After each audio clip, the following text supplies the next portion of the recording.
Bonjour ou bonsoir et bienvenue à ce nouveau podcast. Je suis Estelle Njenge, votre sœur en Christ et pasteur de l'Église Jésus-Christ, roi des nations. Demeurons unis au corps du Christ. Et oui, beaucoup de personnes ont tendance à penser qu'une fois qu'elles sont unies à Dieu, ça s'arrête là. Oui, j'ai ma relation avec Dieu, je n'ai pas besoin des autres. Bon, certes, avec Dieu, c'est la majorité. Mais n'oublions pas que Christ a un corps. Vous ne pouvez pas vivre en dehors du corps. Si vous aimez Dieu, vous aimerez également les autres. Et justement, comment savons-nous que nous aimons vraiment Dieu? C'est à l'amour que nous portons les uns aux autres.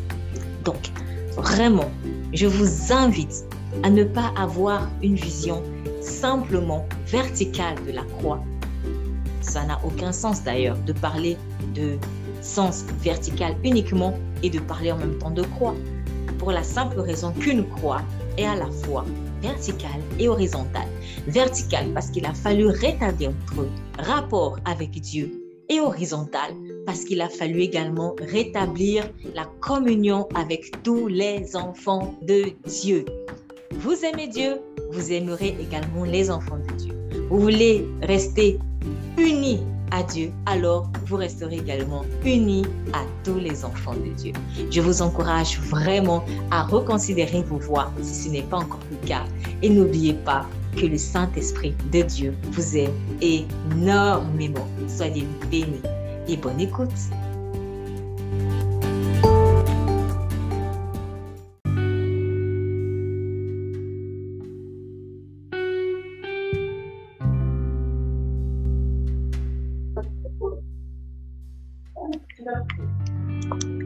Très bien, ok. Donc, j'essaierai de parler un peu plus fort pour que ce soit un peu plus audible là, et que, voilà, que ce soit un peu plus agréable comme ça. Donc, merci Seigneur vraiment pour la grâce qu'il me fait de partager sa parole encore en ce culte du 31 octobre 2021. Nous sommes dans le psaume 133. Psaume 133. Je vais moi-même faire la lecture. Cantique de Malotte de David. Voici, oh, qu'il est bon et qu'il est agréable que des frères demeurent unis ensemble. C'est comme l'huile précieuse qui descend sur la tête et sur la barbe d'Aaron, qui descend jusqu'au bord de ses vêtements. Et comme la rosée de l'Hermon qui descend sur les montagnes de Sion, car c'est là que l'Éternel a ordonné la bénédiction et la vie à toujours. Je reprends. Voici, oh, qu'il est bon, qu'il est agréable que des frères demeurent unis ensemble. C'est comme l'huile précieuse qui descend sur la tête et sur la barbe d'Aaron, qui descend jusqu'au bord de ses vêtements.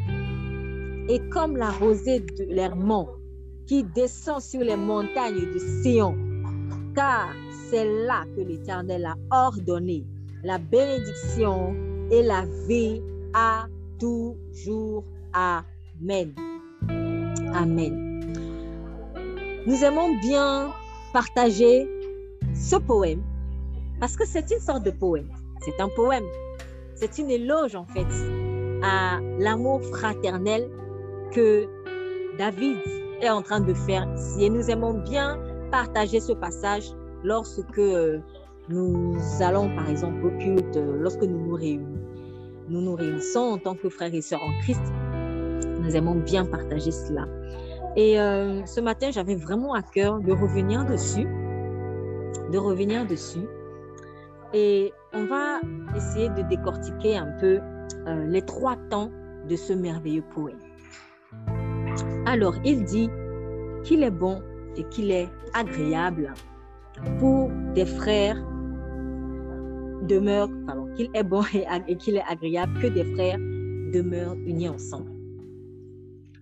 Alors, en parlant de frères, David dit 2 choses ici. d'un côté, il parle de frères, et d'un autre côté, il parle d'unité. Et dans cette unité-là, il y a un mot qui est très important, c'est demeurer. Demeurer signifie rester. Rester. Si je prends l'image d'un torchon ou d'une éponge qui est sale et que je la trempe dans de l'eau, soit savonnée, soit tout simplement même de l'eau simple, pour essayer de laver le torchon.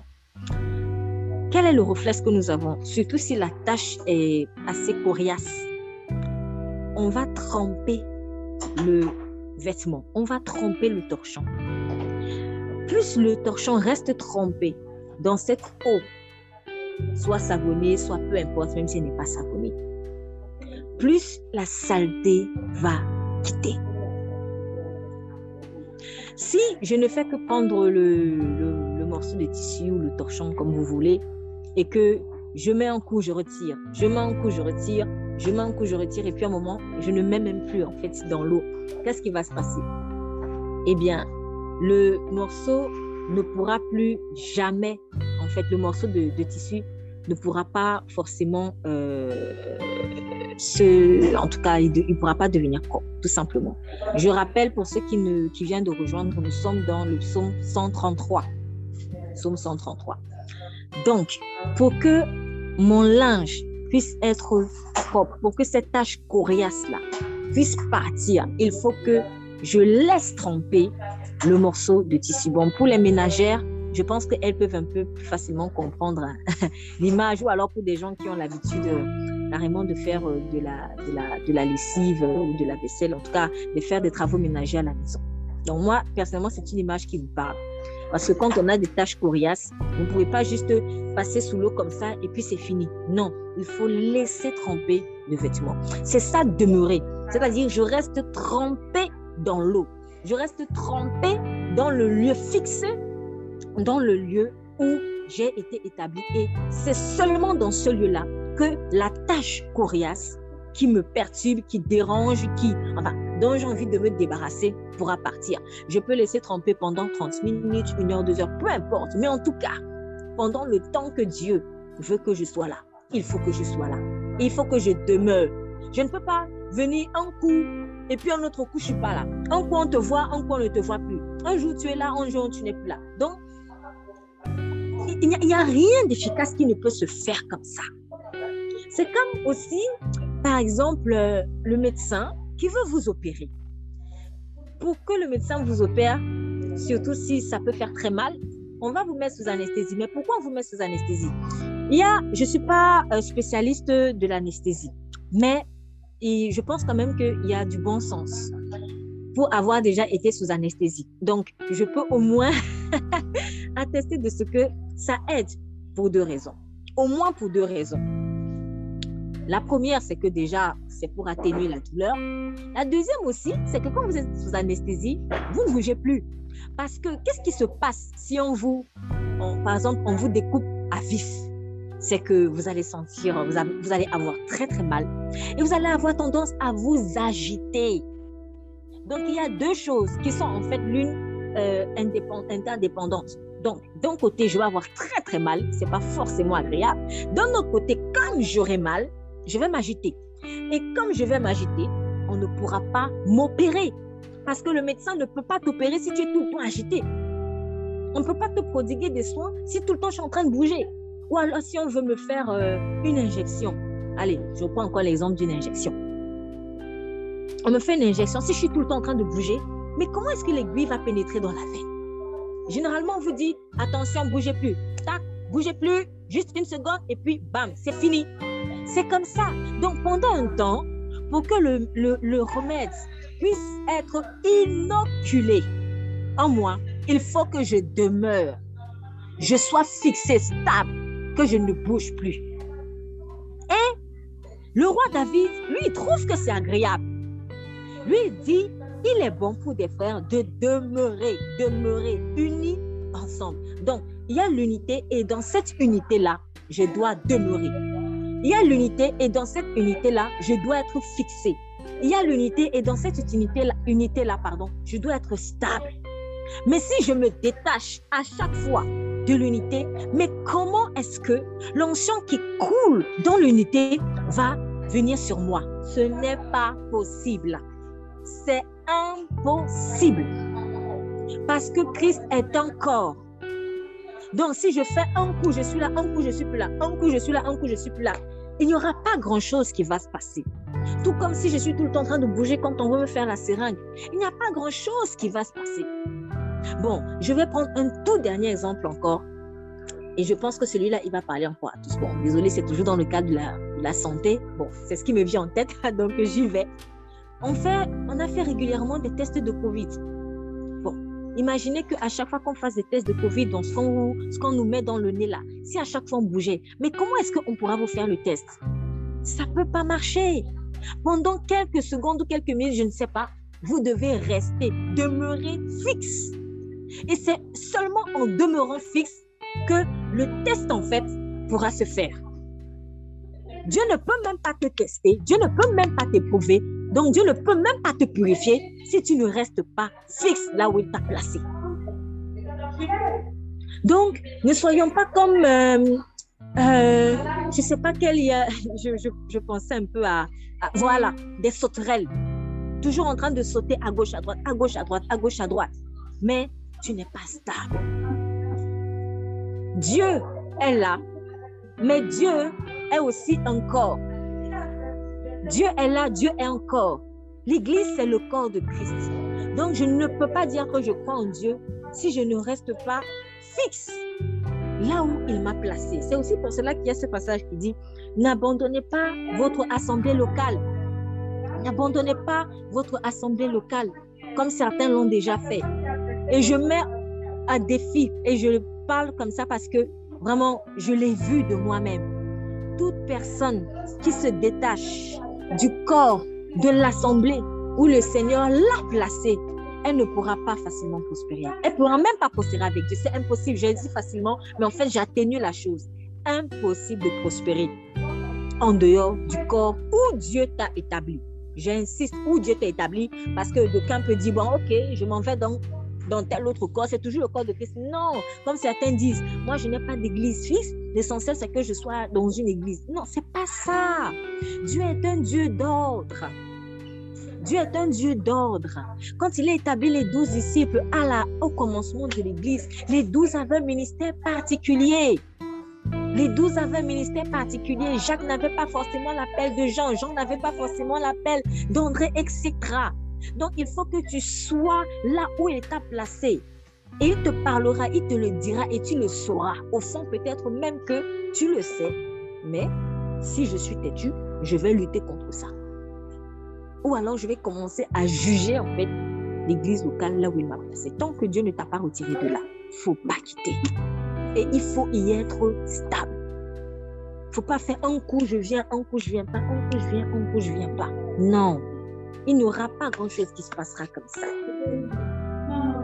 Même si je suis super occupée.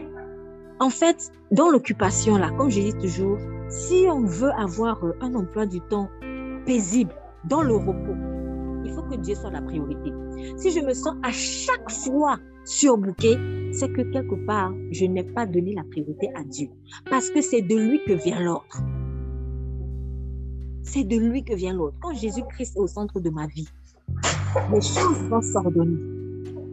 Les choses vont s'ordonner. Les choses vont se mettre en place toutes seules.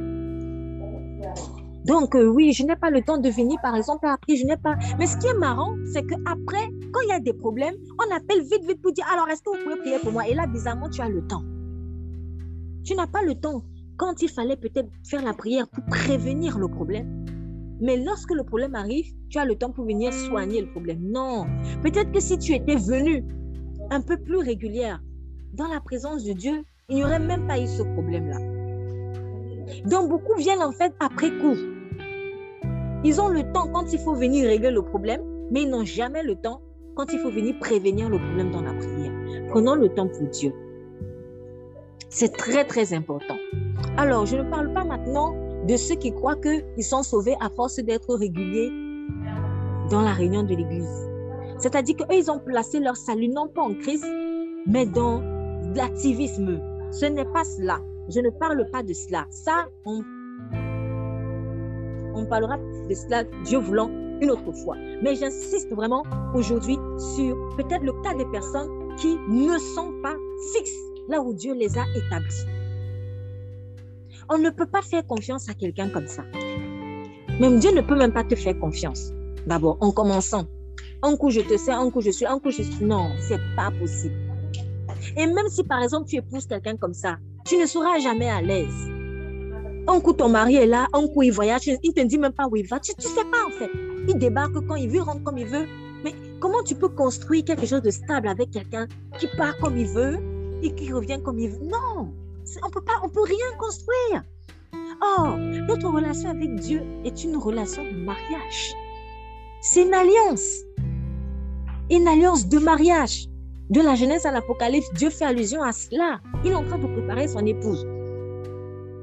Donc, s'il a une épouse qui, un coup elle est ici, un coup elle n'est pas un. Mais qu'est-ce qu'on peut construire avec elle? Rien, que dalle. Que dalle. Que dalle. On ne peut pas confier des responsabilités à quelqu'un qui, à chaque fois, du jour au lendemain, peut vous dire, bon, je ne suis plus là. Non, on ne peut pas. On ne peut pas. C'est pour cela que même lorsque vous faites des contrats de travail, quand vous signez des contrats de travail, on vous ordonne, on vous exige, un préavis avant de partir. Le préavis va faire 1 mois, 2 mois, 3 mois. Mais en fait, c'est juste pour te dire que tu ne peux pas partir comme ça. Parce que tu déstabilises en fait tes co-contractants. Donc, si même dans le monde, des gens sont Dieu, comprennent ça, à plus forte raison, nous qui avons le Saint-Esprit. Quel est ce contrat que Dieu peut faire avec toi? Entre guillemets, bon, j'aime pas trop l'expression contrat avec Dieu parce que je pense qu'avec Dieu, c'est plus une alliance en fait. L'alliance est plus fort. Mais je veux dire que si même un contrat séculier, tu ne peux pas partir comme ça, à plus forte raison, une alliance avec le Dieu. Ça. Alliance éternelle. Donc vraiment, quand David dit qu'il est bon, qu'il est agréable, que des frères demeurent unis ensemble, c'est qu'il ait la révélation de la puissance de l'unité fixe. Unité fixe. Et je pense que quand une personne n'est pas stable, là où Dieu l'a placée, c'est qu'elle n'a pas eu la révélation en fait, de ce que c'est bon. C'est juste ça. Tant que je n'ai pas la révélation de ce qu'il est bon, en fait, de communier fraternellement, je vais toujours être en zigzag. Un coup, je suis avec vous. Un coup, je suis pas avec vous. Un coup, je fais comme Dieu me dit. Un coup, je fais comme je veux. Délibérément, hein, parce que nous pouvons faire des erreurs. On n'est pas parfait. Mais, c'est-à-dire, il y a cette mentalité de je fais quand même comme je veux, en fait. Voilà. Et délibérément. Parce que de toute façon, Dieu ne m'oblige pas. Hein. Ah non, de grâce. Apprenons à être dépendants du Saint-Esprit.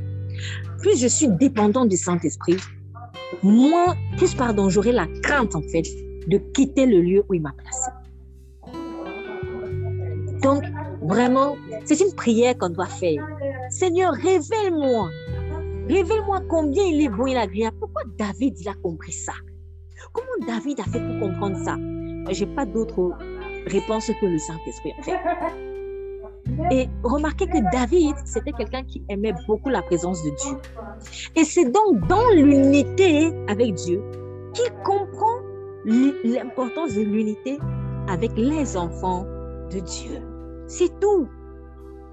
Donc, quelqu'un comme ça, c'est quelqu'un qui a un problème en fait dans sa relation avec Dieu. Il y a quelque chose qu'il n'a pas compris. Il y a un dysfonctionnement qu'il n'a pas compris.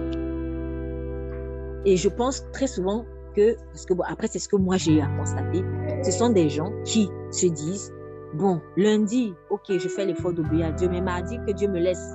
Il ne va pas le dire dans la bouche, mais ses actes le disent. Mercredi, bon, Seigneur, je reviens quand même à toi. Jeudi, non, j'ai envie d'aller dans cette fête-là, donc j'y vais.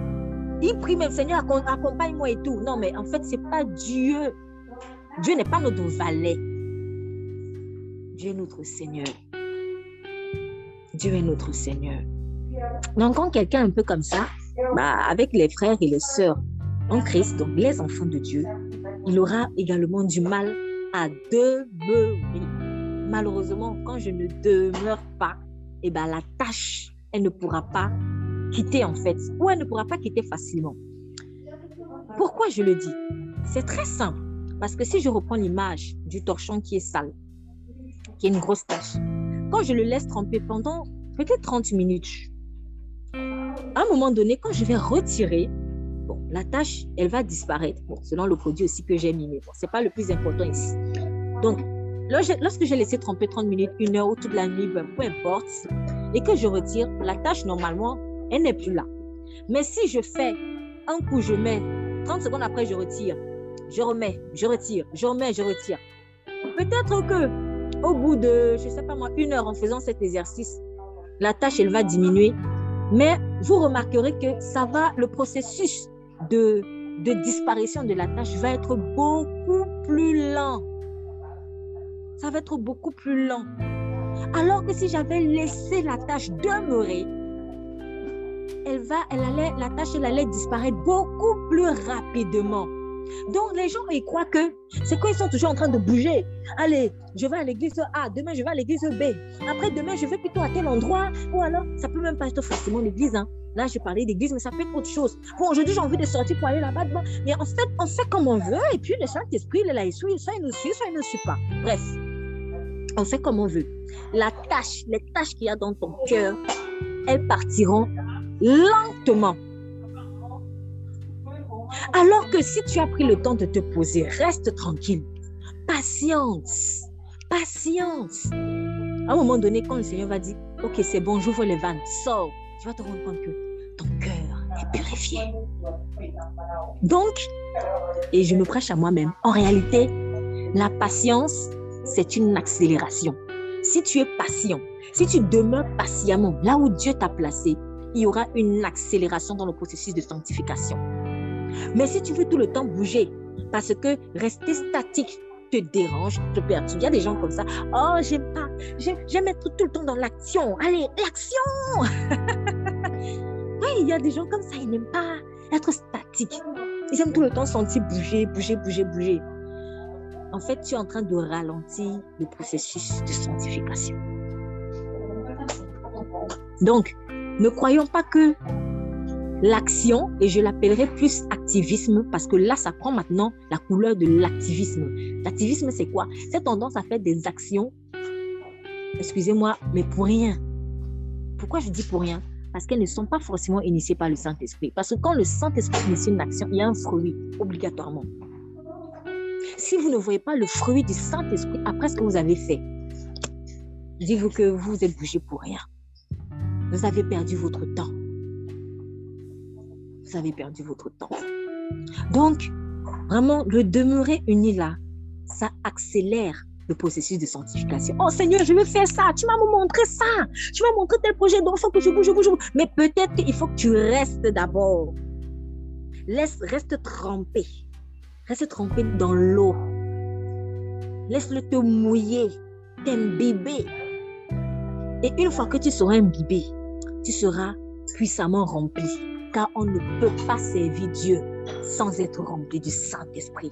C'est pour cela qu'il a dit aux apôtres, nous allons dans le livre d'Actes. Nous allons dans le livre d'Actes.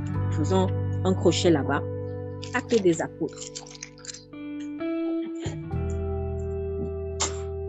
Nous sommes dans Actes des apôtres.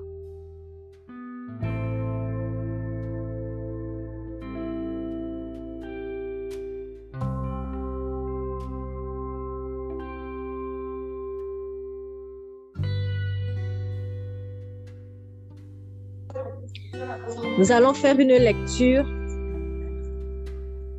à partir du chapitre 1er, verset 1.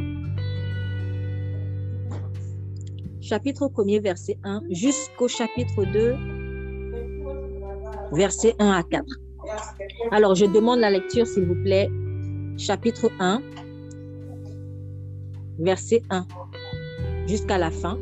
Et ensuite, chapitre 2, verset 1, jusqu'à 4. Je vais lire. Merci.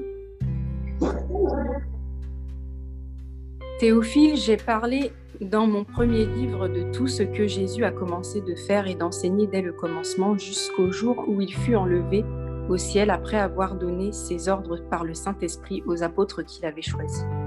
Après qu'il eut souffert, il leur apparut vivant et leur en donna plusieurs preuves, se montrant à eux pendant 40 jours et parlant des choses qui concernent le royaume de Dieu. Comme il se trouvait avec eux, il leur recommanda de ne pas s'éloigner de Jérusalem, mais d'attendre ce que le Père avait promis, ce que je vous ai annoncé, leur dit-il. Car Jean a baptisé d'eau, mais vous, dans peu de jours, vous serez baptisés du Saint-Esprit. Alors les apôtres réunis lui demandèrent « Seigneur, est-ce en ce temps que tu rétabliras le royaume d'Israël ?»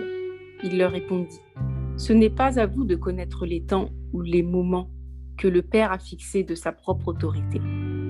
Mais vous recevrez une puissance, le Saint-Esprit, survenant sur vous, et vous serez mes témoins à Jérusalem, dans toute la Judée, dans la Samarie et jusqu'aux extrémités de la terre. » Après avoir dit cela, il fut élevé pendant qu'ils le regardaient, et une nuée le déroba à leurs yeux.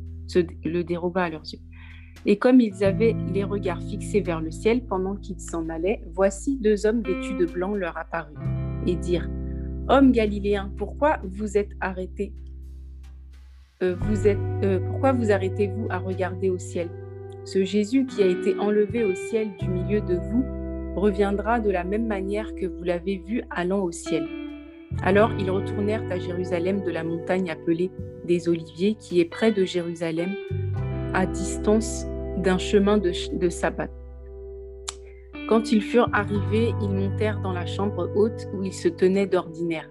C'étaient Pierre, Jean, Jacques, André, Philippe, Thomas, Barthélemy, Matthieu, Jacques, fils d'Alphée, Simon le Zélote et Jude, fils de Jacques. Tous d'un commun accord persévéraient dans la prière avec les femmes et Marie, mère de Jésus, et avec les frères de Jésus. En ces jours-là, Pierre se leva au milieu des frères, le nombre des personnes réunies étant d'environ 120. Et il dit « Hommes, frères, il fallait que s'accomplisse ce que le Saint-Esprit dans l'Écriture a annoncé d'avance par la bouche de David au sujet de Judas, qui a été le guide de ceux qui ont saisi Jésus. Il était compté parmi nous et il avait part au même ministère.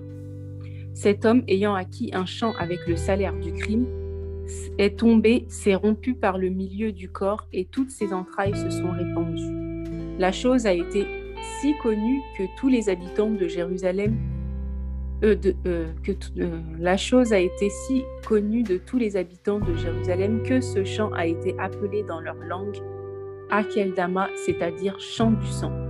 Or, il est écrit dans le livre des psaumes que sa demeure devienne déserte et que personne ne l'habite, et qu'un autre prenne sa charge. Il faut donc que, parmi ceux qui ont accompagné tout le temps que le Seigneur Jésus a vécu avec nous, depuis le baptême de Jean jusqu'au jour où il a été enlevé du milieu de nous, il y en ait un qui nous soit associé comme témoin de sa résurrection. Ils en présentèrent 2, Joseph, appelé Barsabas, surnommé Justus, et Matthias.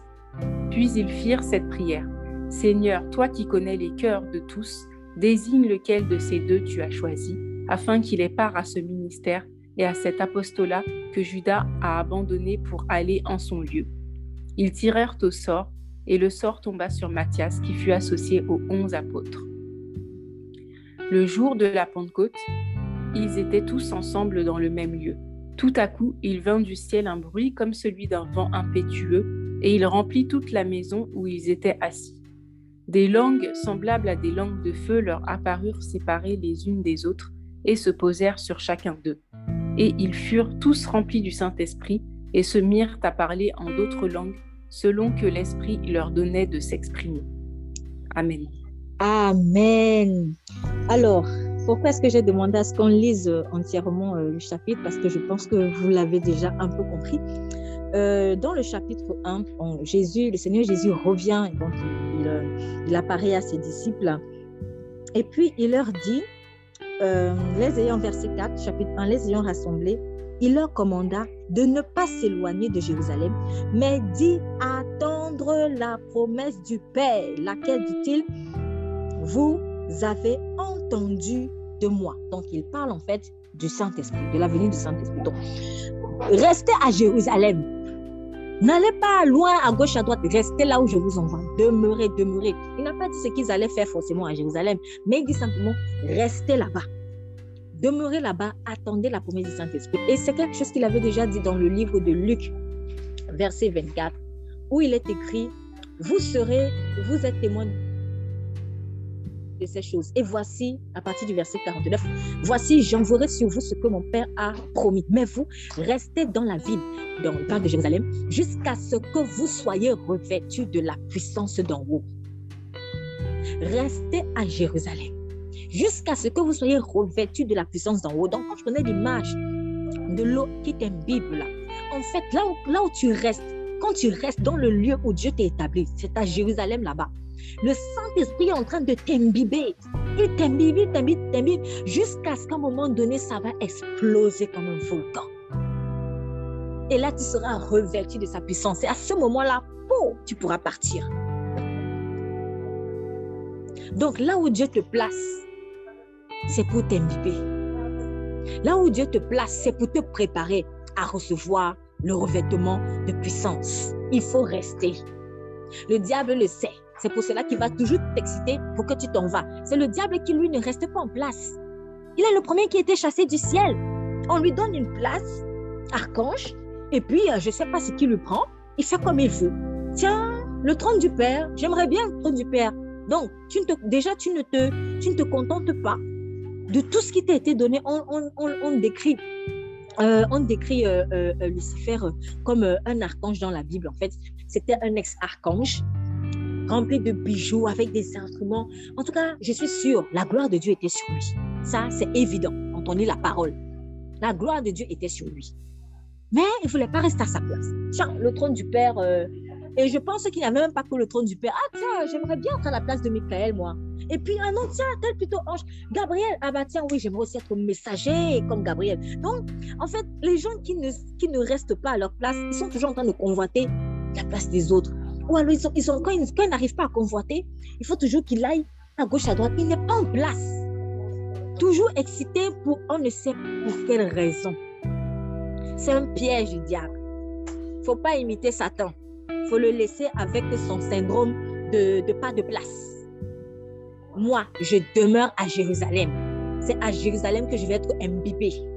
Et c'est de Jérusalem que je vais être lancée comme une flèche pour aller vers les nations, là où l'Éternel m'envoie. C'est à Jérusalem que tu vas recevoir le revêtement de puissance.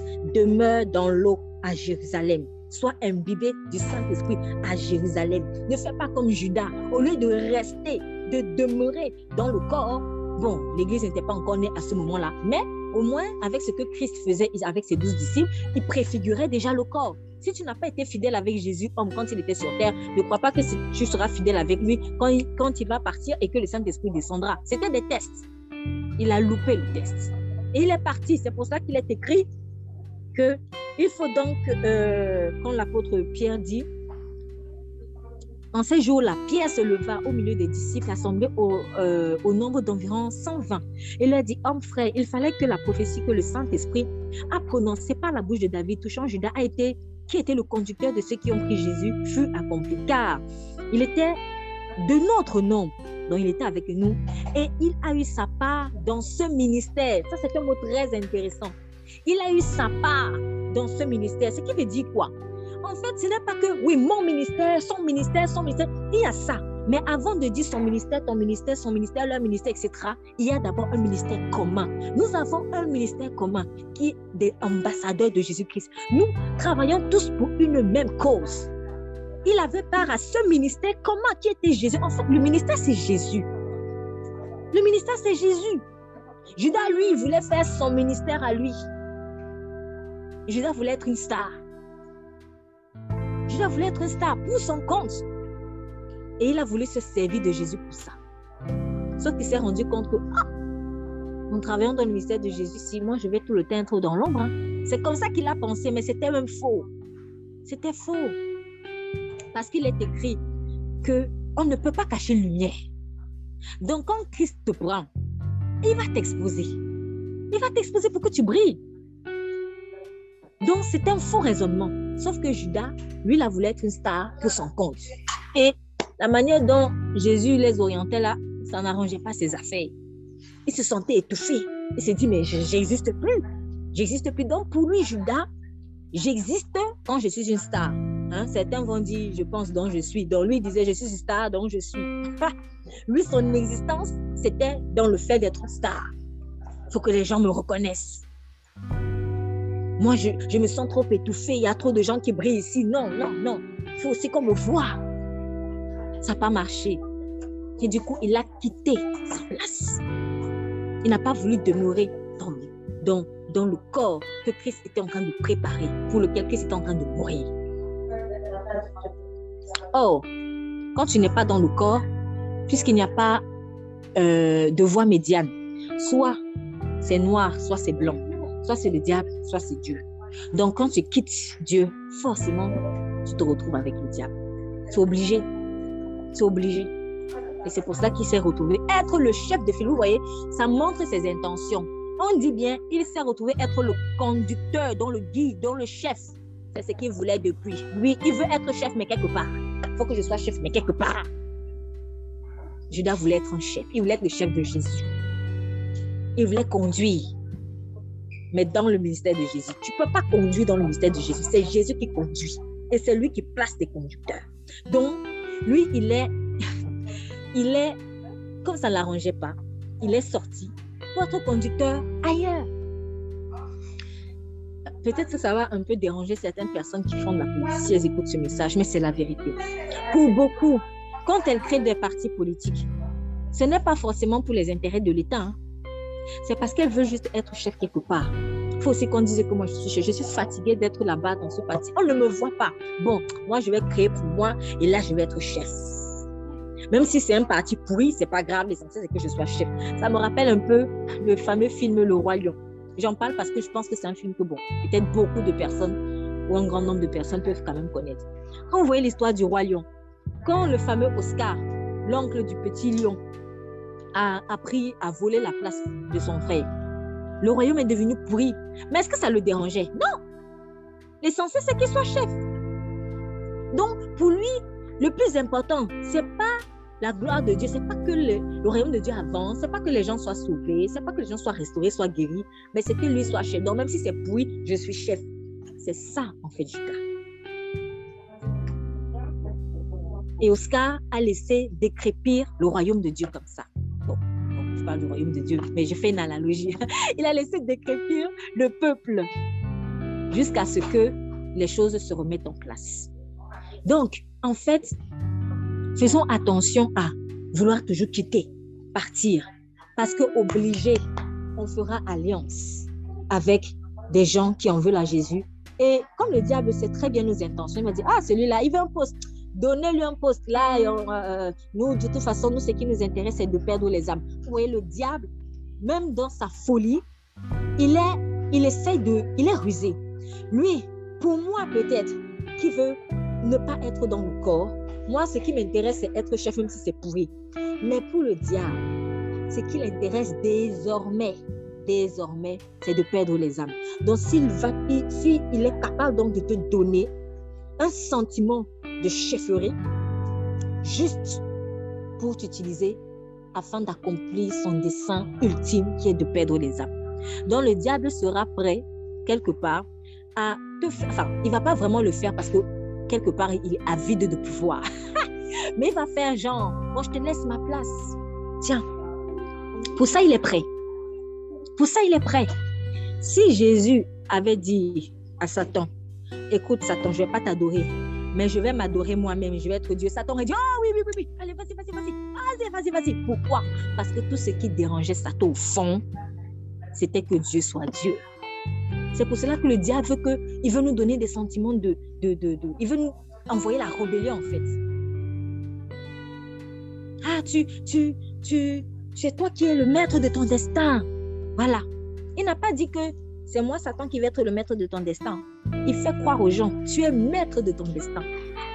Du coup, un tel va dire, moi, je suis maître de mon destin. Mais quand tu as déjà dit tu es maître de ton destin, tu contredis le principe selon lequel nos destinées, Seigneur, sont entre tes mains. Donc, ce n'est pas Dieu qui est maître de ton destin, c'est toi-même. Et du coup, tu te retrouves dans le camp du diable. Le diable, il ne va pas te dire ça.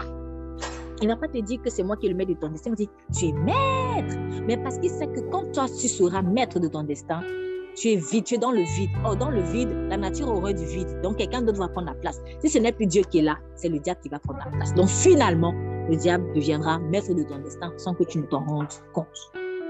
Donc, demeurons à Jérusalem. Judas a eu, en plus, il a eu le sentiment d'être chef. Mais ça a duré combien de temps? Bon, déjà, c'était chef d'une troupe pourrie, excusez l'expression, parce que c'était une troupe de ténèbres. C'était pourri jusqu'à la moelle. C'était une troupe de ténèbres.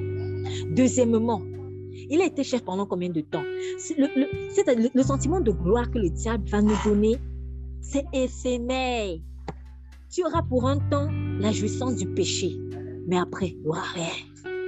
Il n'y aura rien. Ça a duré combien de temps? Ça a duré combien de temps?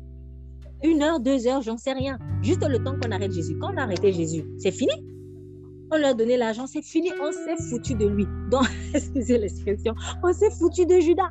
Pourquoi? Parce qu'on s'est rendu compte que, mais en fait, j'ai pas bien agi. Il essaye de se rattraper. Il se repent pas, hein, mais il va aller rembourser. Qu'est-ce qu'on lui a dit? Non, ça te regarde. Tu as vendu un innocent, ok, mais ça te regarde.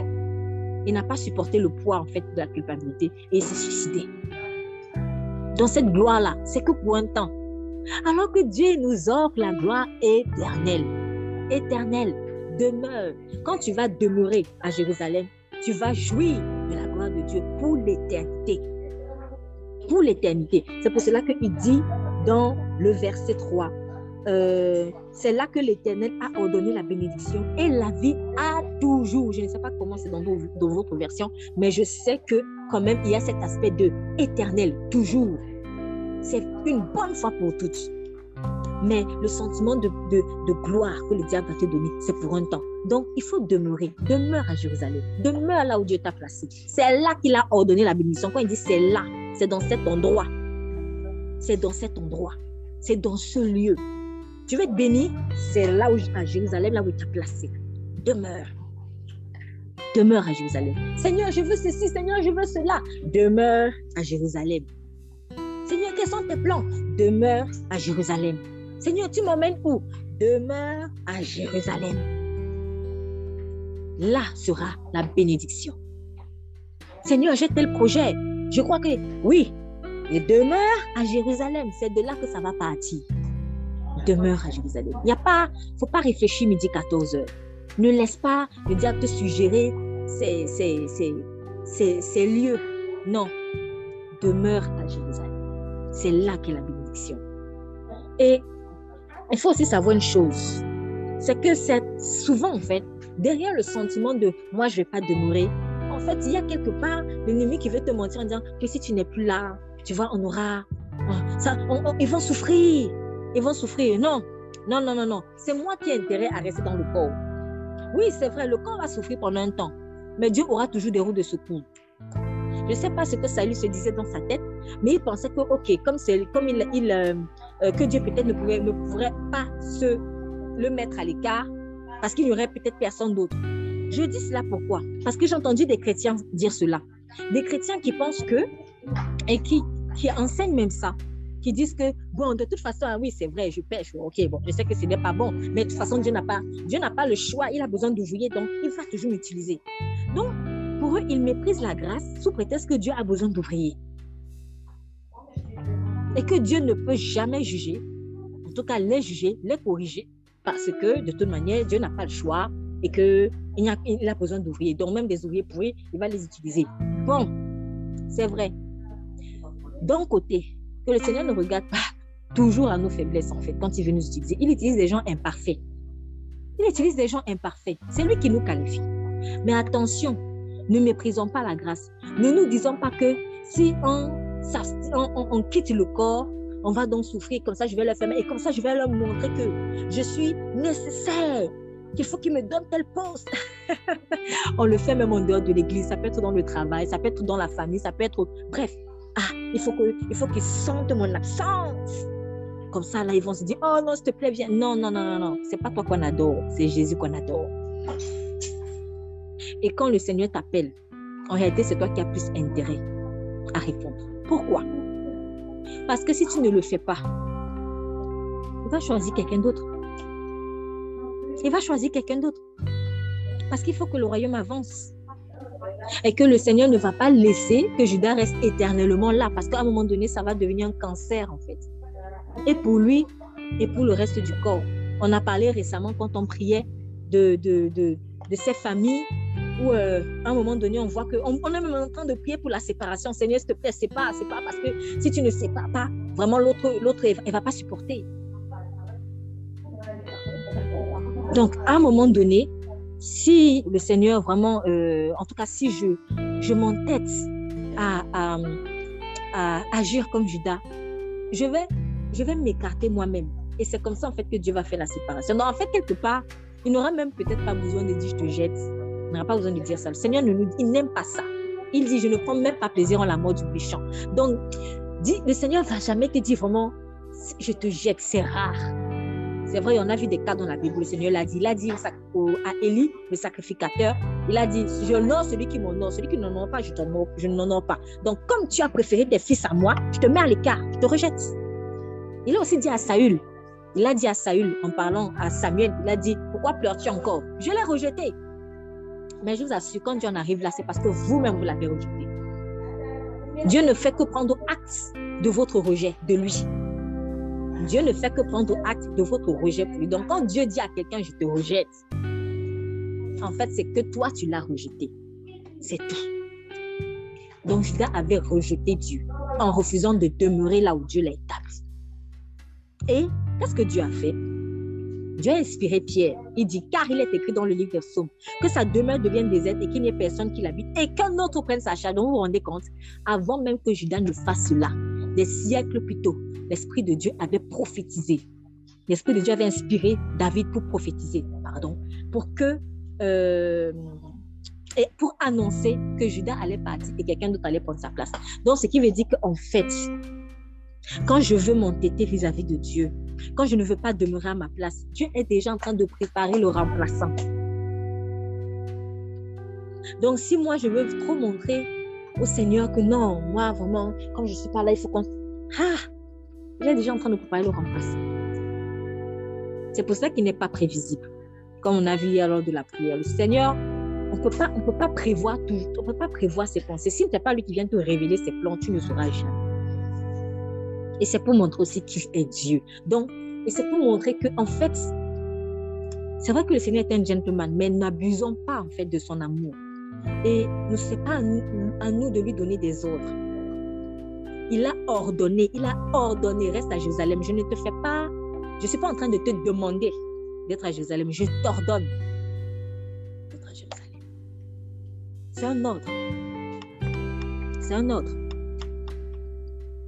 Donc, qu'un autre prenne sa charge et remarquez comment on a choisi la personne qui a pris la charge. Bon, à la fin, ils ont demandé au Seigneur, mais remarquez le raisonnement. Verset 21, acte 1. Il faut donc que des hommes qui ont été avec nous pendant tout le temps que le Seigneur Jésus a vécu parmi nous, depuis le baptême de Jean, jusqu'au jour où le Seigneur a été enlevé d'avec nous. Il y en ait un qui soit témoin avec nous de sa résurrection. Wow. Pierre est en train de dire, le choix du remplaçant là, ça va être quelqu'un qui a demeuré en un mot. Je pense que c'est assez clair. Il faut donc des hommes qui ont été avec nous pendant tout le temps que le Seigneur Jésus a vécu parmi nous, depuis le baptême de Jean, jusqu'au jour où le Seigneur a été enlevé d'avec nous. Donc vous voyez, il dit en même temps, Seigneur Jésus et nous. Seigneur Jésus et nous. Il était avec Jésus, il était avec nous. Il était avec Jésus avec nous. Ce n'est pas qu'il était avec Jésus, on ne sait pas. Non, il était aussi avec nous. Là où Jésus était, parmi les enfants de Dieu.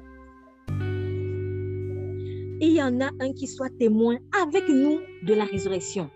Donc, c'est-à-dire que parmi les personnes, le remplaçant allait être choisi parmi les personnes qui ont demeuré. Pardon, qui sont demeurées, excusez-moi. Des personnes qui sont demeurées. Et c'est parmi les personnes qui sont demeurées maintenant que le Saint-Esprit va choisir. Donc, ce qui veut dire que si je ne suis pas demeurée, ça ne sert même à rien. Je ne peux même pas être candidat à l'élection du Saint-Esprit. Je ne peux pas. C'est normal. Parce que si tu n'as pas demeuré, tu pourras parler de quoi? Apporte ces témoins. Ces témoins, tu vas témoigner quoi aux gens si tu n'es pas demeuré?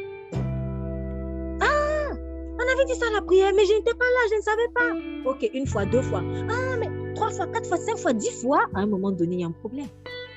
Tu n'es pas témoin de ce que le Saint-Esprit dit à son Église. Pourtant, dans laquelle tu dois être. Comment il va t'utiliser? Comment il va t'utiliser? Un témoin, c'est quoi? Un témoin, c'est une personne qui est présente, qui a entendu, qui a vu.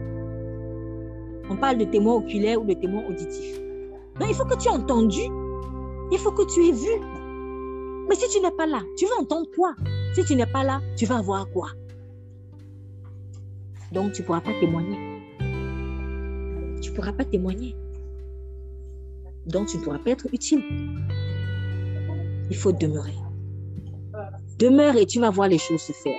Remarquez maintenant, dans les 120 qui ont accepté de demeurer, qui ont obéi à l'ordre de Jésus-Christ, vous demeurez à Jérusalem. Jésus-Christ dit demeurer.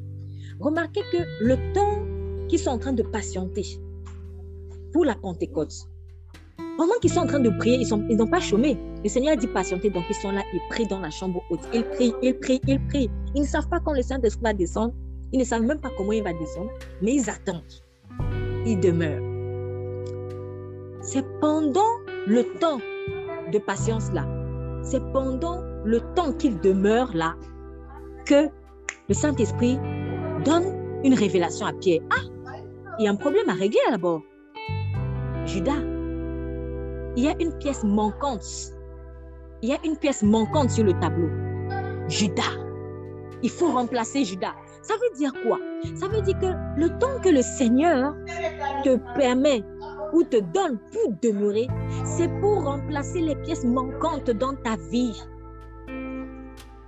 Il y a des pièces qui te manquent dans ta vie avant d'être utilisées là où il veut t'envoyer ailleurs. Si Pierre et les autres n'étaient pas demeurés, ils étaient allés, moi je ne sais pas moi, à Samarie, oh, allez, allons pas à tel endroit là où... Mais comment le Saint-Esprit allait leur parler? Chacun un peu dispersé. Comment le Saint-Esprit allait même choisir quelqu'un? Parce qu'on nous dit, alors ils en présentaient 2. Barsabas, nommé Juste, et Matthias. Ces gens-là, ils étaient parmi les 120. Ils étaient parmi les 120, mais si les 120 n'étaient pas réunis, on allait choisir quelqu'un comment s'ils étaient tous dispersés. Donc vous voyez que quand vous ne demeurez pas ensemble, il y a beaucoup de choses qu'on loupe. Beaucoup de choses qu'on loupe. Le Saint-Esprit voulait remplacer des pièces manquantes dans son corps afin que son corps soit efficace. Pourquoi? Parce que Dieu avait choisi 12 pour commencer. C'est ce qu'il a ordonné, c'est ce qu'il a décidé. 12, c'est 12. Il n'a pas dit 10, il n'a pas dit 7, il a dit 12. Le diable a voulu faire un court-circuit en retranchant un membre. Mais le Seigneur ne va pas avancer sans son membre. Donc, il faut remplacer le membre manquant. Donc, le fait de demeurer me permet, à mon niveau, si je prends maintenant sur le plan individuel, quand je demeure à Jérusalem, le Seigneur remplace les pièces manquantes de ma vie. Il me restaure. Il me restaure. Il enlève, il remplace, il retire les Judas, tout ce qui est Judas en moi, et il place les Matthias. Hein? C'était Matthias. Hein? En priant, toi, Seigneur, etc., ils enterrent et tombent sur Matthias. Voilà. Donc, quand je demeure à Jérusalem, Dieu enlève de mon cœur tout ce qui est de Judas et il met Matthias.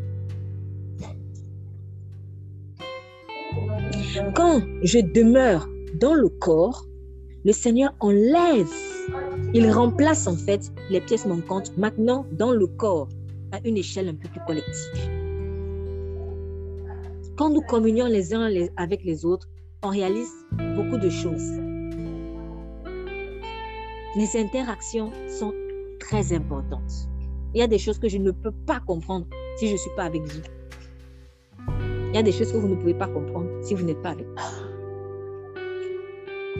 C'est comme ça. Donc, vraiment, demeurons.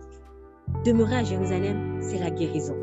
Demeurer à Jérusalem, c'est permettre à Dieu de remplacer les pièces manquantes. C'est permettre à Dieu de me restaurer. C'est permettre à Dieu de me faire voir. Tiens, ah mais oui, on a oublié, parce qu'ils auraient pu oublier. Ils auraient pu oublier.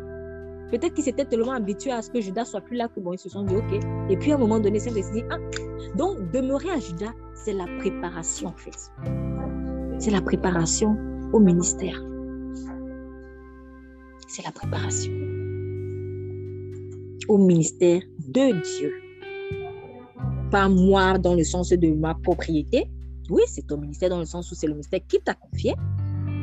Mais en fait, tu n'es que gérant, administrateur. C'est pas ta propriété. De telle sorte qu'un jour, le Seigneur va dire, bon, allez, Moïse, tu pars. Maintenant, je mets Josué. Si Moïse était là, mon ministère. Non.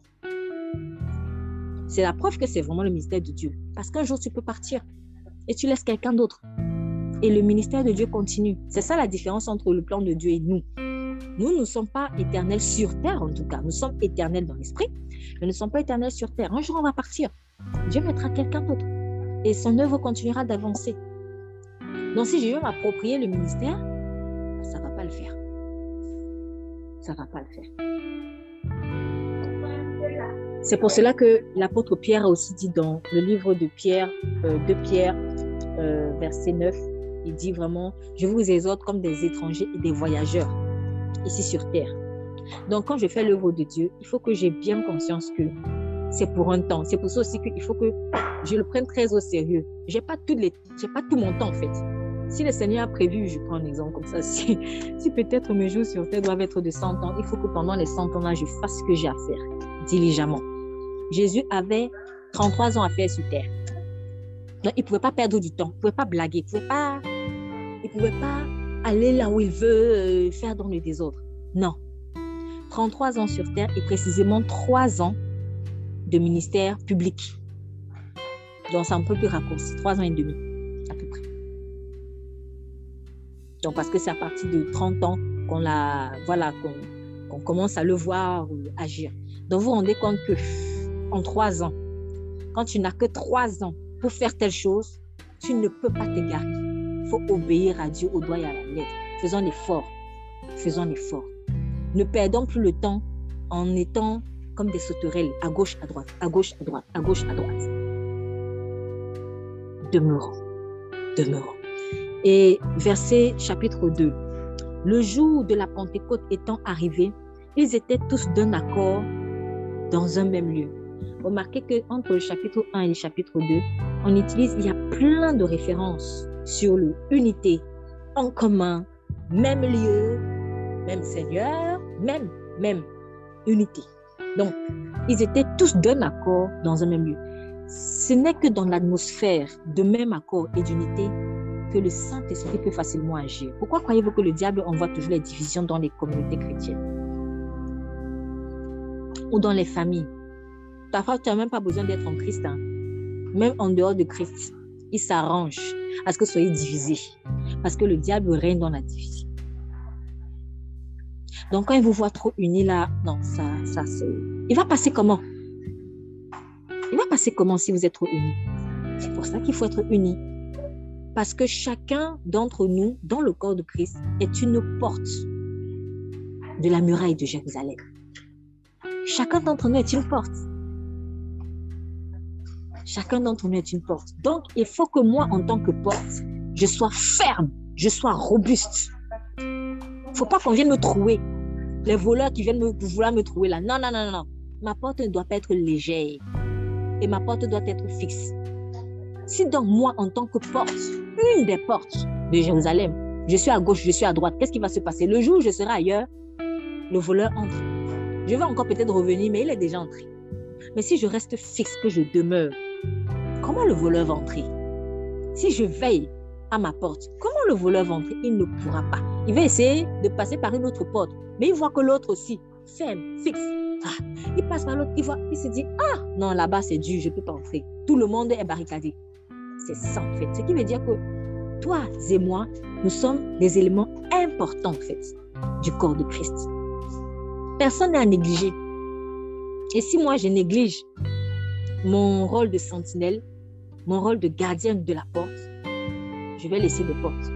Je vais laisser la voie ouverte au diable. Et je deviens complice du diable.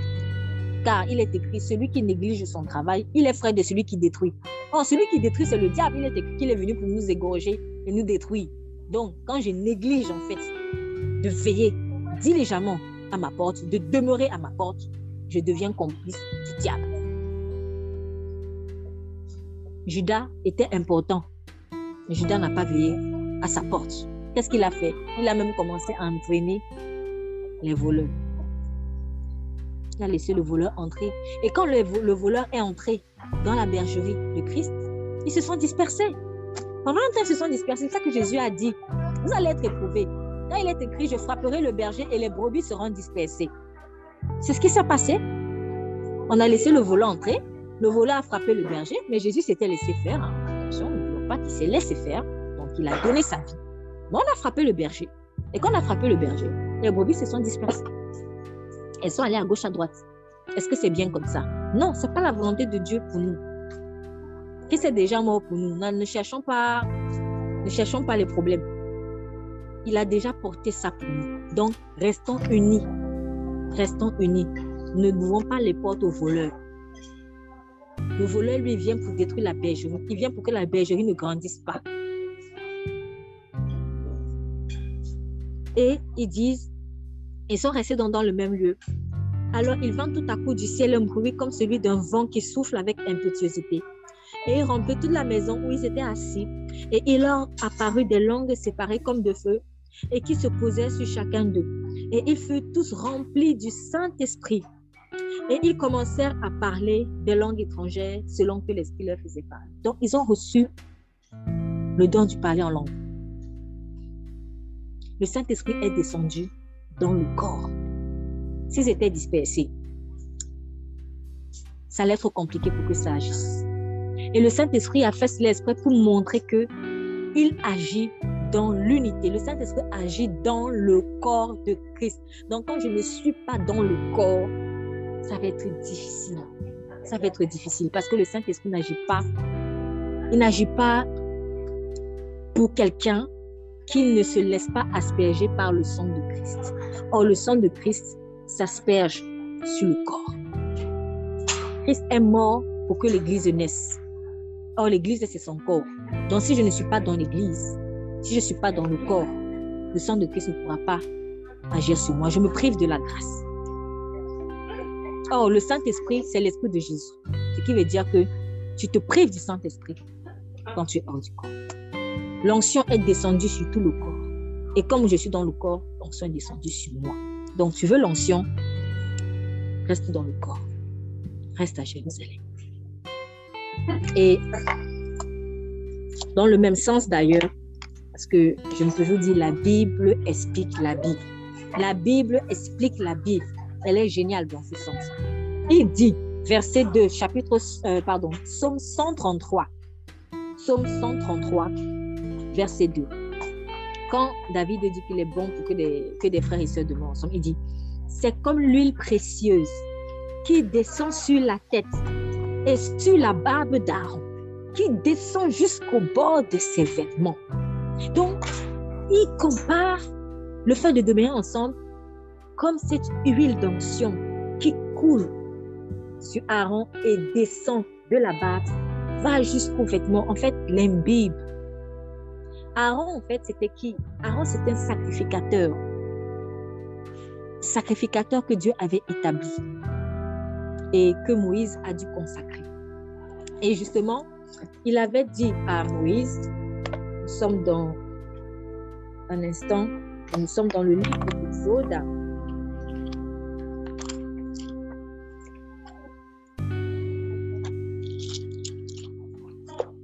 Nous sommes dans le livre d'Exode.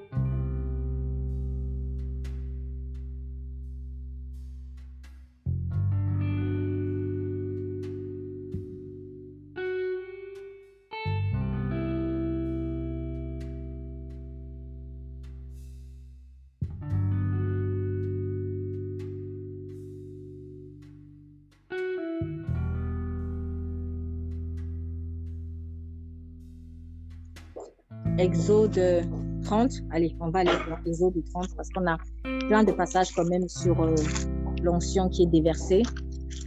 On va aller dans Exode 30.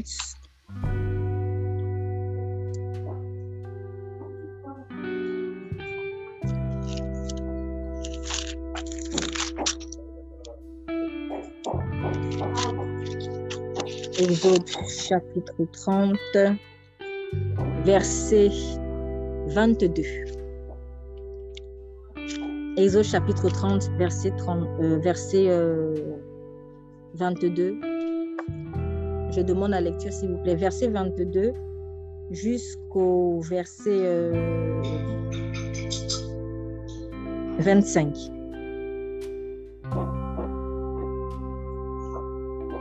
À partir du verset 21.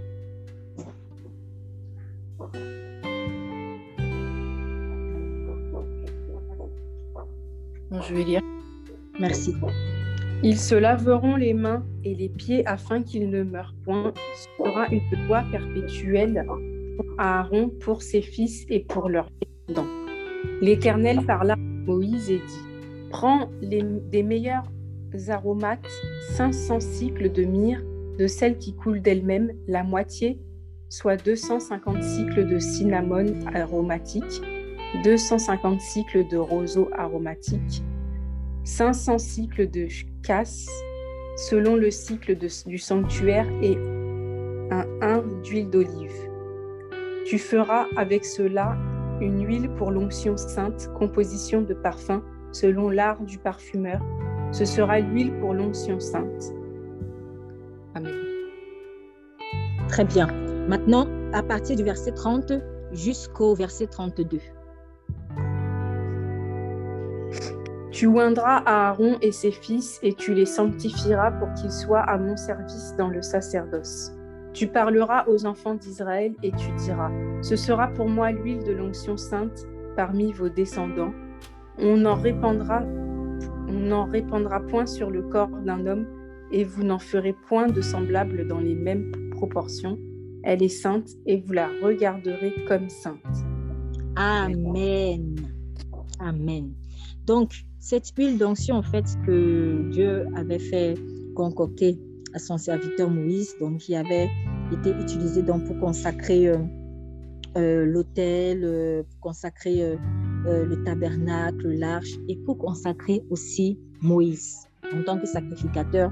Et il dit, tu oindras aussi Aaron et ses fils et tu les consacreras pour exercer devant moi la sacrificature. Donc, ici, Aaron, tout comme beaucoup de choses qui étaient utilisées dans le culte rendu à Dieu, c'était une préfiguration de Christ. Donc, quand on voit l'arche, on sait que c'est Christ désormais qui est l'arche. Quand on voit le tabernacle, on sait que c'est Christ qui est le tabernacle. De toute façon, on le voit dans l'Apocalypse. Quand on dit que, par exemple, Dieu sera leur temple, Dieu sera désormais leur soleil, etc. Donc, quand on voit Aaron en tant que sacrificateur, en fait, cela a été une préfiguration de Christ en tant que sacrificateur. Mais remarquez que lorsqu'on parlait même simplement de sacrificateur humain, donc l'onction a été donnée à Aaron, elle était aussi donnée à ses fils. Donc, en fait, quand on prend l'image d'Aaron, qui est la préfiguration de Christ ici, on voit que quand David dit « ça coule de la tête jusqu'à la barbe » et tout, en fait, c'est pour quelqu'un qui est désormais en Christ aujourd'hui, ça coule sur tout son corps. Ça coule même sur la descendance, ainsi que sur toutes les personnes, en fait, par exemple, qui sont, entre guillemets, sous sa coupe. C'est-à-dire que l'onction qui coule sur le sacrificateur, elle coule sur tous ceux, quelque part, en fait, pour qui il est en train aussi en fait, sur le peuple. Voilà, en un mot, c'est ça. Parce que Aaron, au service de Dieu, était au service du peuple. Et c'est parce qu'il était au service du peuple qu'il ne pouvait pas lui-même ne pas se mettre l'onction, en fait. Il ne pouvait pas lui-même, recevoir l'onction, parce que ce n'est pas lui qui s'est mis l'onction, c'est Moïse qui a mis l'onction. C'était pour le peuple. C'était pour le peuple. Jésus a dit, Père, quand il priait pour nous, Père, je me sanctifie moi-même pour eux. Je me sanctifie pour eux. Aaron se sanctifiait pour le peuple. Donc, la sanctification que Aaron, à laquelle il était astreint, elle rejaillissait sur le peuple. La sanctification à laquelle Jésus s'est astreint, alors que lui, il était Dieu, mais il est venu nous montrer l'exemple. C'était pour que ça rejaillisse sur nous. C'est aussi pour ça quand il dit, par exemple, je frapperai le berger et la bergerie va être dispersée. En fait, ça s'applique aujourd'hui. Quand tu frappes le leader, tu es en train quelque part d'atteindre en fait tous les autres. Donc, quand par exemple le Seigneur me met quelque part, ce qui est en train de couler sur le leader là, je serai quelque part au bénéfice de cela. C'est pour cela aussi qu'il avait dit, on en a déjà parlé, à Moïse, quand Moïse à un moment donné se plaignait de ce que la charge était trop difficile. Qu'est-ce que le Seigneur lui a dit? Il a dit, tu vas prendre certaines personnes, des anciens, des personnes en qui tu as confiance, etc.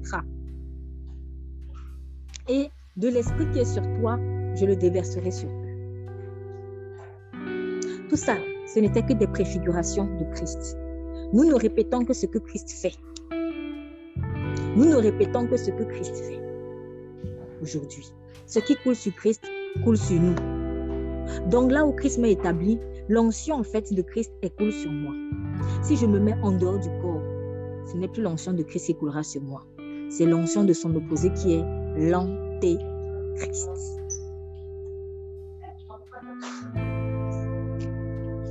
C'est pour cela que quand je respecterai Jésus-Christ, je respecterai aussi le berger qu'il a établi, le berger humain qu'il a établi. Parce que ce berger-là, il a une grande responsabilité. Et que quand il se sanctifie, de la même manière que Christ s'est sanctifié pour lui, lui aussi, il se sanctifie pour le peuple. La vie du berger, la vie du leader, c'est pour servir les gens. C'est pour cela qu'il dit que, en fait, par exemple, quand il disait pour Abraham, je veux que tu sois une source de bénédiction. Donc, Père d'une multitude, source de bénédiction. Quand le Seigneur t'établit quelque part en tant que leader, tu es une source de bénédiction. Source de bénédiction veut dire quoi? Tu es la source de quelque chose. Ça signifie quoi? Ça signifie qu'on va quelque part s'abreuver chez toi. On va s'abreuver chez toi. On va s'abreuver chez toi. Donc, si moi je suis quelque part et que je sais que celui-là ou celle-là, elle est une source de bénédiction pour moi où je vais m'abreuver, mais comment je vais encore sortir et espérer recevoir la bénédiction? Non. Non. Sous prétexte que moi je suis qu'avec Dieu, non. C'est pas possible. Et du coup, moi aussi, si je fais ça, demain, je ne pourrai pas être une source de bénédiction. Pourquoi? Parce que comme je ne me suis pas abreuvée, là où Dieu a voulu que je m'abreuve, je vais être sec, stérile. Il n'y aura rien. Et je vais donc donner aux gens. Que dalle. Donc là où Dieu m'établit, il m'apprend à être une source de bénédiction. Je sais que beaucoup de gens n'aiment pas ce type de message parce que sous prétexte qu'il y a eu trop d'abus avec les pasteurs et autres.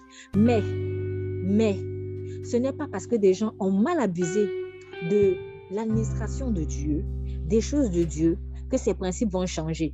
Les principes de Dieu sont immuables. Et le diable, justement, nous montre de mauvais exemples pour nous faire fuir, en fait, les principes de Dieu, sachant que quand on va fuir les principes de Dieu, on se met hors bénédiction, on se met hors corps. Là où Dieu était établi, c'est parce qu'il y a quelqu'un, en fait, qui va être une source de bénédiction pour toi. Donc, il ne faut pas partir, il faut demeurer. Il faut demeurer. Peut-être que Judas avait senti que, parce que comme il voyait qu'il y avait Pierre, Jean-Jacques, qui était un peu peut-être plus proche de Jésus, en apparence en tout cas, peut-être qu'il s'est dit, mais moi je ne fais pas partie du clan, je ne fais pas partie du noyau dur. Peut-être qu'il s'est dit ça. Ou alors il a senti que ce n'est pas lui qui allait être le leader. Parce que Jésus avait quand même dit devant tous à Pierre que tu es Pierre. Et cette pierre, je bâtirai mon église. Donc, tout le monde était là. Tout le monde a entendu. Tout le monde a compris que c'est Pierre qui allait être le leader. Et peut-être que Judas s'est dit, en plus de cela, ce n'est même pas moi qui vais être le chef. Non, jamais de la vie. Mieux je pars faire mon ministère ailleurs. J'ai parlé un peu en argot. Non, ne faisons pas comme Judas. Ne faisons pas comme Judas. Ne faisons pas comme Judas. Je me souviens de ce serviteur de Dieu qui avait dit un jour, vous savez, c'est vrai qu'on peut souvent être blessé dans l'église, mais je ne parle pas des blessures dans l'église aujourd'hui. Mais même si c'est Jésus qui avait été votre pasteur, vous auriez sûrement été blessé. Et je suis d'accord. Et d'autant plus qu'il a donné un exemple vraiment excellent. Pourquoi il a dit? Parce que, par exemple, ce n'est peut-être pas tout le monde qui était enchanté de voir qu'il n'y a que 3 personnes que Jésus a appelées à la montagne de transfiguration, alors qu'ils sont 12 ou 70 ou plus. Peut-être que certains se sont dit, hey, pourquoi Pierre? Pourquoi Jean? Pourquoi? D'ailleurs, même entre Pierre et Jean là, on a vu qu'il y avait cette compétition. Quand Jésus vient parler à Pierre, Pierre lui dit, Seigneur, et lui. Et Jésus le remet à sa place. Que t'importe? Que t'importe s'il veut que si je veux que l'huile demeure? Toi, suis-moi. Arrêtons la compétition. Arrêtons. C'est une drogue. J'ai l'impression que c'est une drogue. Peut-être c'est l'une des pires drogues en fait qu'on puisse connaître. C'est-à-dire, c'est soif du pouvoir. Faut arrêter. La comparaison, faut arrêter en fait. Quelqu'un a dit, j'ai vu dans un post Instagram d'un homme de Dieu qui disait, qui encourageait par rapport à l'entrepreneuriat et autres, et il donnait des conseils et il a dit, quand Seigneur t'a mis un projet à cœur et que tu travailles dessus, dans l'un des conseils qu'il a dit, ne compare pas ton chapitre 1 au chapitre 10 de l'autre. Ne compare pas ton chapitre 1 au chapitre 10 de l'autre. C'est-à-dire, quand Dieu m'a donné une œuvre, bon, là on parlait d'entreprise, mais ça peut être n'importe quelle œuvre. Quand Dieu m'a donné une œuvre, hé, lui il est déjà à tel niveau, lui il est au chapitre 10. Toi tu viens de commencer là. Tu es au chapitre 1, pourquoi tu te compares? Et même, j'irai encore plus loin, même si c'est le chapitre 1 toujours, pourquoi tu te compares? Pourquoi tu compares ton chapitre 1 au chapitre 1 de l'autre? Ça te donne quoi? Ça ne fait pas avancer. Pour vous évoluer vite avec Dieu, quand vous sentez que quelque chose ne vous fait pas avancer, abandonnez. Si dans ce que vous faites ou dans la manière dont vous pensez, il n'y a pas un fruit du Saint-Esprit qui sort, surtout un fruit en termes de caractère, sortez de là. Arrêtez de penser comme ça ou arrêtez de faire cette œuvre. C'est que c'est la mort. Partout là où Dieu t'envoie, ça sera la vie. Même si aux yeux des gens, ça n'a pas de sens. Même si à tes pauvres yeux, ça n'a pas de sens. Mais quand tu vois le fruit de la vie, reste.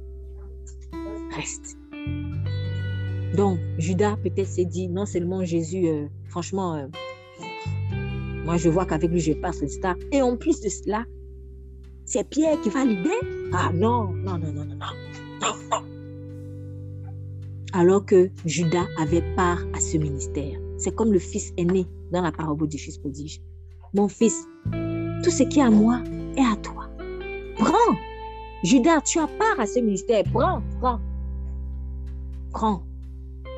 Mais peut-être que ce que Judas voulait ou ce que peut-être le fils aîné voulait, c'était tout. Je veux tout pour moi. Abandonnons cela. Et je termine dans le psaume 133.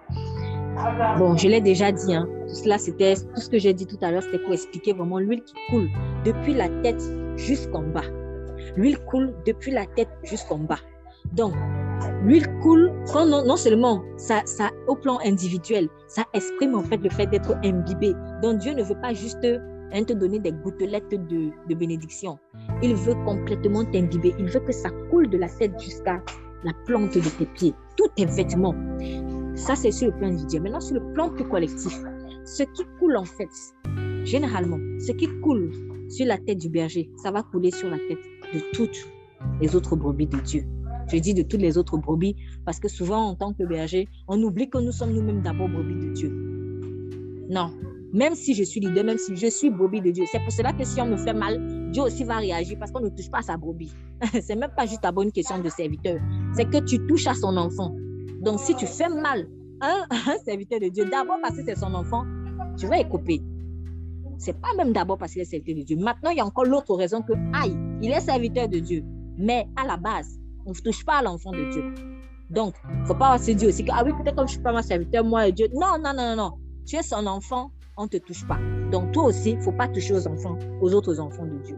Donc, mais, ce qui coule sur la tête du berger, elle va couler sur les autres brebis de l'Éternel. C'est pour cela qu'en tant que leader, en tant que berger, en tant que... peu importe la responsabilité que Dieu te donne dans son corps, il faut la prendre au sérieux. Il faut la prendre au sérieux parce que ta vie, tu prêches avec les mots, c'est vrai, mais tu vas surtout prêcher avec ton témoignage de vie. Tu ne peux pas dire, oui, Dieu est fidèle, prends courage, prends courage. Qu'est-ce que je peux inventer? Allez, toi qui n'as pas le travail, prends courage. Mais toi-même, tu n'as jamais vécu ce que c'est que le chômage. Ah. Oh non, c'est vrai, il n'a pas de maison et tout. Mais toi-même, tu ne sais pas ce que c'est qu'être sans maison. Mais tu veux juste donner des leçons. Bon, maintenant, je ne dis pas que Dieu ne peut jamais utiliser quelqu'un qui n'a pas vécu à 100% ce que vous avez vécu. Non, ce n'est pas ce que je suis en train de dire. Mais le Seigneur veut bien souvent qu'on passe par certaines situations afin que nous puissions avoir un témoignage concret. Non, Dieu peut t'utiliser même si tu n'as pas forcément vécu exactement la même chose que l'autre. Cependant, les épreuves par lesquelles nous passons, c'est pour développer la compassion. Entre autres, c'est pour développer la compassion vis-à-vis de ce que Dieu va nous donner, va nous confier en fait. Et ça, c'est très important. Pourquoi ne te disent pas, tu ne comprends pas ce que je vis? Non. À certains égards, tu pourras dire, tu sais, je comprends, je suis passé par là. Et là, ça touche. Là, ça touche vraiment. Donc, verset 3, et comme la rosée de l'Hermon. L'Hermon, en fait, c'est une montagne sacrée. C'est une montagne sacrée dans la Bible. La rosée de l'Hermon qui descend sur les montagnes de Sion. Et c'est là que l'Éternel a ordonné la bénédiction et la vie à toujours. Donc, vous voyez, il y a toujours un peu comme un point de départ. Il part d'Aaron, de la tête, et puis il descend sur tous les vêtements. Et dans le verset 3, il dit, la rosée de l'Hermon. L'Hermon est une montagne et qui descend sur la montagne de Sion. Donc, en fait, comme si dans son processus d'onction, il part d'un point de départ et ça découle sur tout le reste en bas. Et c'est là que l'Éternel a ordonné la bénédiction. C'est là, tu l'as déjà dit tout à l'heure, c'est là à Jérusalem, c'est là à Sion, bref, peu importe là où il t'a placé, c'est là que la bénédiction va venir. La bénédiction ne va pas te suivre. La bénédiction, elle va suivre la parole de Dieu. Donc si je suis là où la parole de Dieu est, alors là, la bénédiction viendra sur toi. Mais si je ne suis pas là où je dois demeurer, la bénédiction ne va pas te localiser. Parce que Dieu lui a dit à la bénédiction, sois à Jérusalem dans telle maison. Oh, toi tu es dans une autre maison ailleurs. Bon, la bénédiction ne va pas te localiser. Elle va rester à Jérusalem dans la maison là où Dieu l'a envoyée. En attendant que tu reviennes. En attendant que tu reviennes. Donc, vraiment, Seigneur, je te remercie vraiment pour ta parole. Je te prie dans le nom puissant de Jésus que tu nous accordes la grâce de réaliser encore à quel point il est bon. C'est bon et c'est agréable. Que ce ne soit pas une torture, Seigneur, de demeurer à Jérusalem, au milieu de nos frères et de nos sœurs, de qui nous sommes, avec qui nous partageons le même sang, désormais le sang de Christ, de qui nous sommes la race, Seigneur, la race sacerdotale, la race élue, la race des enfants de Dieu. Je prie pour un esprit d'obéissance, Seigneur. Je prie pour que celui qui n'a pas de maison locale, d'église locale, Seigneur, que tu le conduises et qu'il accepte rapidement, Seigneur, d'intégrer une église locale, là où tu l'as appelé, Seigneur Jésus-Christ. Vraiment, que chacun de tes enfants soit conduit dans le Saint-Esprit. Je prie vraiment que toute forme de rébellion, Seigneur, tout esprit d'isolement, qu'il soit chassé dans le nom puissant de Jésus. Que ton onction coule, que ton onction nous imbibe, Seigneur, là où tu nous as placés. À toi toute la gloire, à toi tout l'honneur, dans le nom puissant de Jésus-Christ, nous avons prié. Amen.